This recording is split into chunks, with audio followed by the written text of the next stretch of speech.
If you've been trying to learn to code, or been trying to break into tech for the last couple of years, you're probably familiar with the term tutorial hell. Everyone was stuck in tutorial hell just a few years ago. But from what I see, you barely hear that term these days. Today there is a new kind of hell that stops people from becoming great software engineers. This is what I like to call vibe coding hell, and it's a whole new can of worms compared to tutorial hell. The ways you get stuck are different, and the ways you overcome it are, well, actually, very similar. And if you stick to the end of the video, I can teach you how to get out of that vibe coding hell, or tutorial hell if you're old school. But first, let me explain what is vibe coding hell and why it's become such a massive problem for anyone trying to study computer science, programming, or software engineering today. Now, I started thinking about all these coding education problems since 2019, and tutorial hell really was public enemy number one. And you knew you were in tutorial hell if you could follow tutorials but couldn't actually build any projects on your own. And if you spent more time watching programming content than actually programming, that was another symptom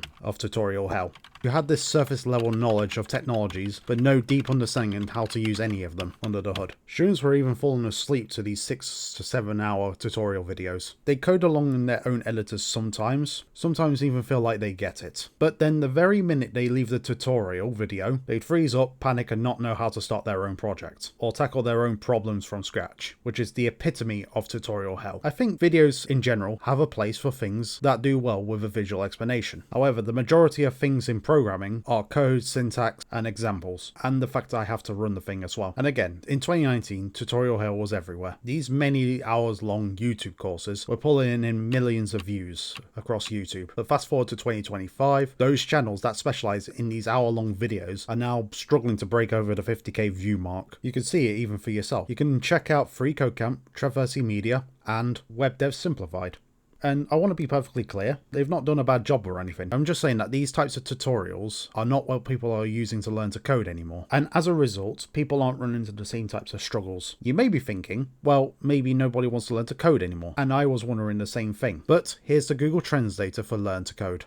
There's still plenty interest in coding. It hasn't really fallen off in recent years as one would think. So why are long form video tutorials specifically are on the decline? I've browsed and scoured around websites such as Reddit, and I've noticed far fewer complaints regarding tutorial hell over the last 12 to 18 months. It used to be a term that was thrown around so liberally all the time, and I just don't hear it anymore. But aspiring software engineers, programmers, are still struggling to code. They've just found what I would like to call a fresh new layer of hell, and that's what I would like to call vibe coding hell. So if tutorial hell was, I can't build anything without a tutorial, vibe coding hell is more like, I can't do anything without Claude Code's help. The big difference of today's self-taught learners, they're not unable to build things. In fact, I would argue they're building more things than ever, but they're building projects that fail to advance their mental model of how software actually works. Because one could argue they're not actually building the things, they're fighting hallucinations. They're going to war with essentially a glorified yes man. They're doing battle with bots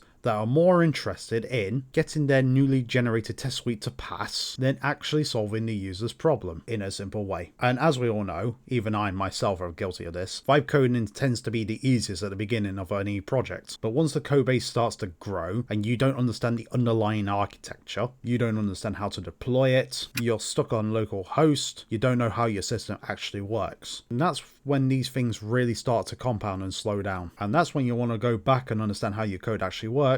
But now your code base is too massive and bloated, and as we all know, reading code, especially someone else's code, is exponentially harder than actually writing the code ourselves. Now, I don't want to make this video about when or if AI is replacing developers. For the near term, I don't think it is. And recently, Claude Fable 5 was supposed to drop, but then got kicked to the sideways by the US government. So to me, it honestly feels like a smoking gun that AGI is not coming anytime soon. If Claude and ChatGPT was AGI being achieved internally, then I don't even know what AGI means. And look, even I use AGI tools every day. Occasionally I find a well-scoped task which I can offload to any AI agent. I use chatbots to help double check my work and help my map some ideas around, but it has got me thinking, has AI in general made me more productive? If anything, I feel like it's made me slightly lazier, not actually more productive. In fact, there was a recent group study done back in 2025 show that a group of developers assumed, as I do, that AI makes them 20 to 25% more productive. But in practice, they actually found that AI tooling slowed developers down. Which, when you really think about it, that multi-million trillion dollar investment in GPUs isn't looking particularly bright. The most terrifying part about this AI craze, to me, is an entire generation of would-be educated workers that are adopting an attitude of, why should I learn anything? AI knows it all. And if AI doesn't replace all white-collar worker jobs anytime soon in the coming years, we won't only just be dealing with a stock market bubble bursting, but a new whole glut or drought of educated workers. It's crazy and baffling to me for the past 3 to 4 years into the AI revolution that a non-technical investor will make predictions upon the fact that AI writes all the code now. They don't think it's a what if, maybe, or even when. They think it's our current reality. And I've talked to senior developers who still hasn't found a useful way to integrate AI tools into their tasks. It's clear to me that investors and developers are living in two different parallel worlds. And what's even more concerning is people with lower AI literacy are more inclined to use it, according to this study. I fear it may be the ultimate Dunning-Kruger trap. An entire generation of developers are coming to the conclusion that self-learning is hopeless or useless because AI already knows it. And what's worryingly more so is they believe their time is better spent scrolling infinitely on TikTok, Reddit, etc. That being said, it's not all doom and gloom. Not everyone is demotivated, as I pointed out at the beginning of the video, that there's still a lot of interest in learning software development. So that begs the million-dollar question. Is AI good for learning? And believe it or not, I'm actually optimistic here, which I'll get to in just a moment, but there are two caveats, however. The first issue is AI is a pure yes man, and it loves to agree with you. The fundamental idea here is that I, as the person who is asking Claude for advice, I don't know the answer. In theory, right? Claude and ChatGPT is supposed to be the experts on anything. And no matter which way I nudge the model, it just seems to always have agreed with me. And it gave me facts, statistics, or estimates that just backed up what I was saying. Like, you don't go to your doctor or any other expert to agree with us, right? We go to said experts so they can point out the flaws in our logic, and that's why experts are valuable in the industry. We ask experts so they can tell us that we were wrong. IRC chats and Stack Overflow were probably too good at this, and now students only have cozy chats with LLMs instead. Tell them what they want to hear and how smart they are, but not what they need to hear. And the other issue as humans, especially humans that are trying to build new mental models about things we don't understand, we really want to hear expert opinions on things. A while back, I decided to do a real-time chat with Claude and ChatGPT, and it was a particularly interesting experiment I did. My goal was to get both bots to defend their position on a controversial topic. So naturally, I decided to ask about Karl Marx. Did his predictions about capitalism being correct? How Karl Marx would feel about the Soviet Union, China, and North Korea? What would he think about the current politics of the US or the UK and the EU? Now, it was particularly interesting at first, but it gave a frustratingly balanced take on everything I asked it. I didn't want to hear, oh, people seem to think of X,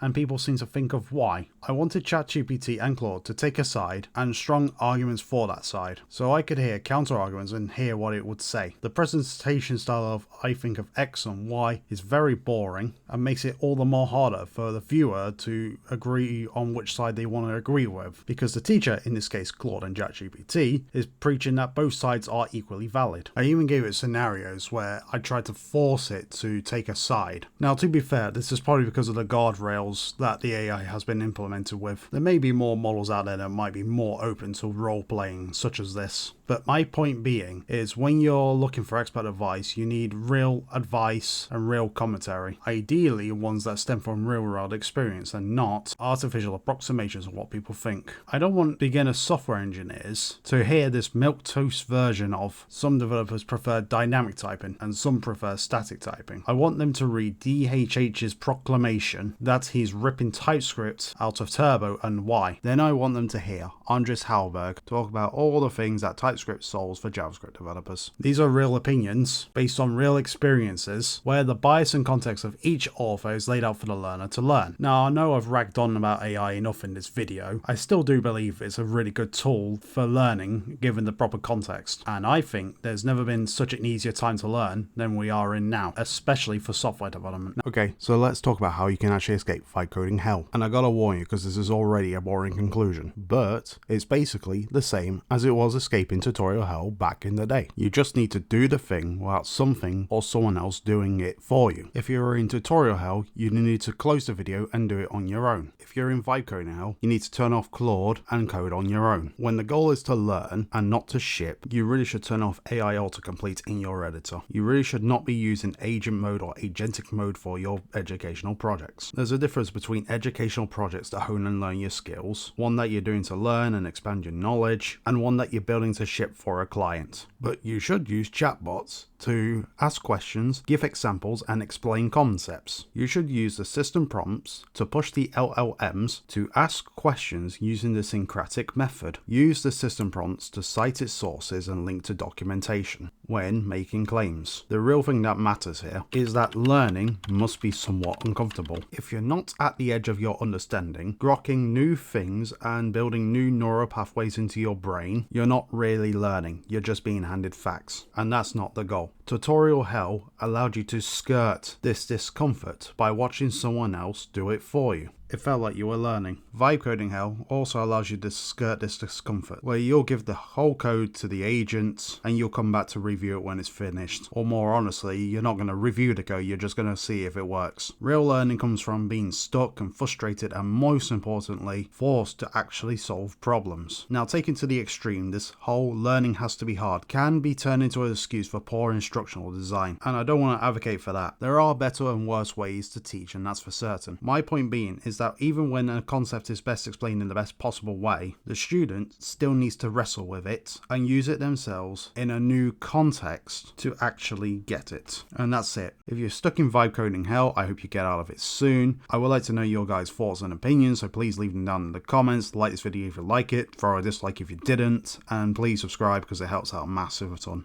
Thank you.